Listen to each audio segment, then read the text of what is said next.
2 वेळेला पराभव होऊन सुद्धा आपल्याला भाजपकडनं ऑफर होती, असा गौप्यस्फोट काँग्रेसचे वरिष्ठ नेते सुशीलकुमार शिंदेंनी केलाय।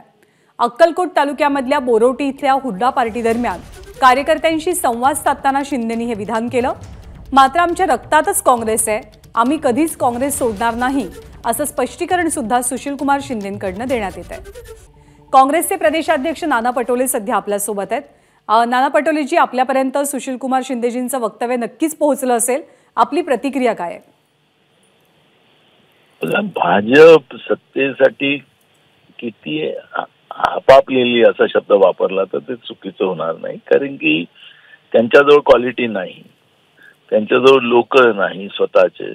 आमचा भाजपचा विचार सांगणारी भाजप, त्यांच्या विचाराचीच लोक मोठी होऊ शकले नाही, म्हणून काँग्रेसची लोक घ्यायची आणि आपलं तोरा मारायचा, असा तो भाजपचा प्रयत्न असतो। आणि म्हणून सुशीलकुमार शिंदे साहेबांनी त्यांचं उत्तर बरोबर दिलं की बाबा तुम्ही माझ्या मागे कशाला लागलात भाजपमध्ये या म्हणून। हा जो इश्यू आहे की ही भाजपची जी मानसिकता आहे ही विचाराची मानसिकता नाही आहे। ते आमचं विचार सांगत असतात ना त्यांचे मोठे नेते, काय विचार आहे त्यांचा। आज जवळपास 60-70% लोक त्यांच्या पक्षामध्ये काँग्रेसचेच आहेत। आणि ही जी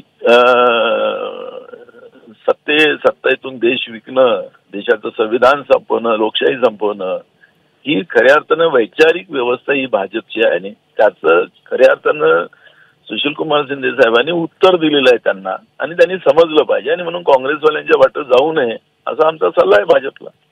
तुम्ही असं म्हणताय की भाजपकडे माणसं नाहीत, भाजपकडे विचार नाही, पण काही वेळापूर्वी याच मुद्द्यावरनं गिरीश महाजनांशी बोलणं झालं। त्यांनी तर असं स्पष्टपणे सांगितलं की तुमच्याकडची म्हणजे काँग्रेसमधलीच बरीच माणसं त्यांच्या मागे लागली आहेत भाजप प्रवेशासाठी। बघा, आता एक सांगा, सुशीलकुमार शिंदे साहेब आज बोलले, काय बोलले? त्यांनी सांगितलं की हे मला जायचंय असं ते सांगितलं।